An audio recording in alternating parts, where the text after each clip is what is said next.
Hola, muy buenas tardes a todos, bienvenidos a un video más de Resúmenes en Telequia. En esta ocasión vamos a hablar lo que nunca nadie te cuenta acerca del autor Émile Durkheim, el clásico sociólogo francés. Vamos a hablar de anomia, criminalidad, revolución y, ¿por qué no?, de los aspectos más benévolos de Durkheim, la democracia y su republicanismo. Así que vamos a explicar el día de hoy por qué Durkheim estaba en contra de la revolución. Vamos a hacerla corta. Bueno, todos recordarán que el pensador francés estaba sumamente preocupado por la anomia, es decir, por la posibilidad que la sociedad industrial, tendiente a un fuerte individualismo, se terminara desagregando o disolviéndose, es decir, que el tejido social se termine resquebrajando. Parte del problema de la anomia son las personas que no acatan la norma, es decir, que no acatan la ley o el nomos. Esto puede ser de tres grados o de tres tipos. Aquellas personas que simplemente no acatan las normas más lábiles, por así decirse, como por ejemplo la moda. Si una persona sale vestida diferente a lo que lo haría el común de los mortales, simplemente será penalizado mediante la vergüenza, el oprobio, que sea señalado o mirado como diferente. Este es el primer nivel de ruptura de la norma y el primer nivel de sanción. Ahora, si alguien hace algo que es moralmente inadecuado o indebido, es decir, ya pasa a la acción, entonces sí, se será víctima de cierto grado de ostracismo social, es decir, la gente lo va a dejar de lado, aquellas personas que son egoístas, malvadas, traicioneras, que no respetan a los demás, finalmente se irán quedando solas, es decir, hay un grado de penalización aún más alta. Ahora, finalmente está el criminal, el que no es simplemente anormal, sino que ha infringido la ley. Y como ustedes saben, para Durkheim las leyes son representaciones de la conciencia y la moral colectiva. Por tanto, por el crimen de ser antisocial, es decir, por haber llevado a cabo un robo, un asesinato o lo que fuese, será castigado. En las sociedades antiguas lo pagaría con su propio cuerpo, es decir, penaría en su cuerpo haber sido antisocial, y en las sociedades modernas mediante el derecho restitutivo. Se tratará de restituir un estado anterior a la norma cuando ésta aún no había sido quebrantada. Ahora bien, ¿qué pasa con la delincuencia? ¿Es normal, anormal, enfermiza o mórbida? Son cuatro términos que siempre se usan al hablar de Durkheim.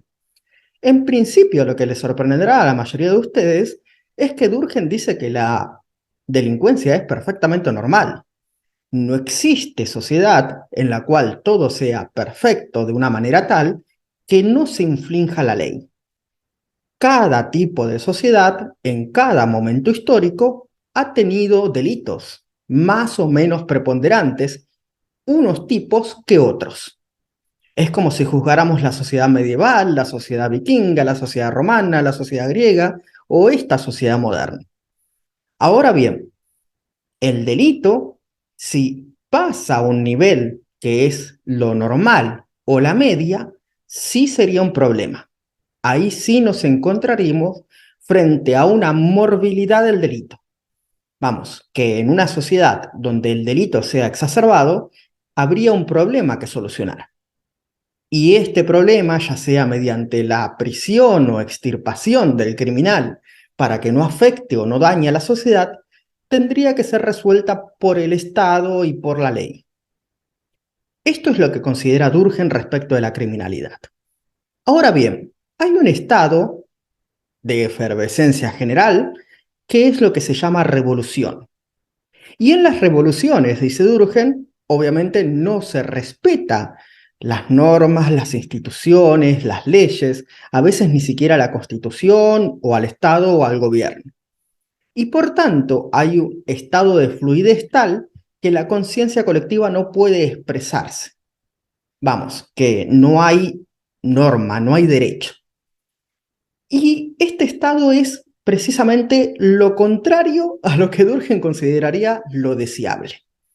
Vamos, que para él Toda sociedad es imperfecta, en toda sociedad hay criminalidad, y podés atribuir perfectamente la criminalidad a la pobreza, a la exclusión, a la miseria, a la desigualdad. Pero la solución para Durkheim no es la revolución, claramente. Para Durkheim la solución es la democracia. Es decir, que mediante reformas del sistema político y legal, poco a poco, esos trabajadores que habían estado marginados en el auge de la revolución industrial, sin derechos, vayan ganando derechos, por ejemplo, la jornada laboral de 8 horas, vacaciones pagas, aguinaldo, etc. Y poco a poco la sociedad avanzaría a un mayor estado de homeostasis, equilibrio, de normalidad. Vamos, que Durkheim es el paradigma del funcionalismo, es decir, de que un sistema organicista tienda al equilibrio mediante la regulación y la norma. Obviamente, él entiende perfectamente la crítica marxista y está de acuerdo en que un gran factor de disgregación del tejido social son los ricos. Entiende perfectamente que la causa de la desigualdad es que hay alguien que tiene más que los que tienen menos. Eso no se le pasa por alto. Era un gran científico social de su época, un fundador de la ciencia social. Propone algunas soluciones.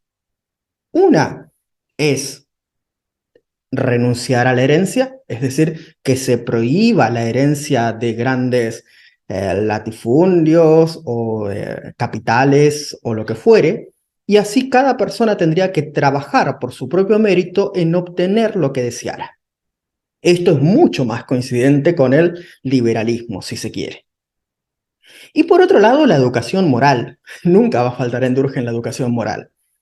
Enseñar desde pequeños que el éxito individual, profesional, la riqueza, la fama o el reconocimiento no es lo que te va a hacer feliz. No porque vos seas exitoso individualmente, sos mejor que los demás. No porque vos seas exitoso económicamente, no dependés de los otros. No porque vos sos exitoso y rico, no vas a pagar los impuestos, porque de los impuestos nos servimos todos.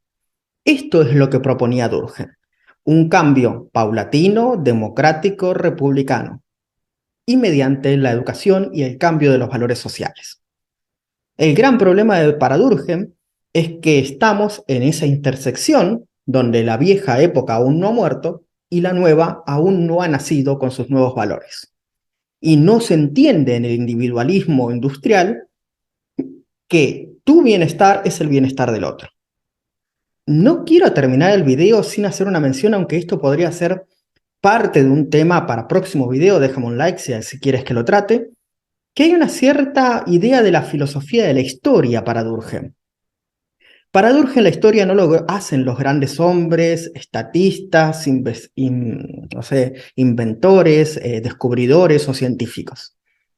La historia las haces o la hace las instituciones sociales, mediante precisamente la socialización, mediante la formación.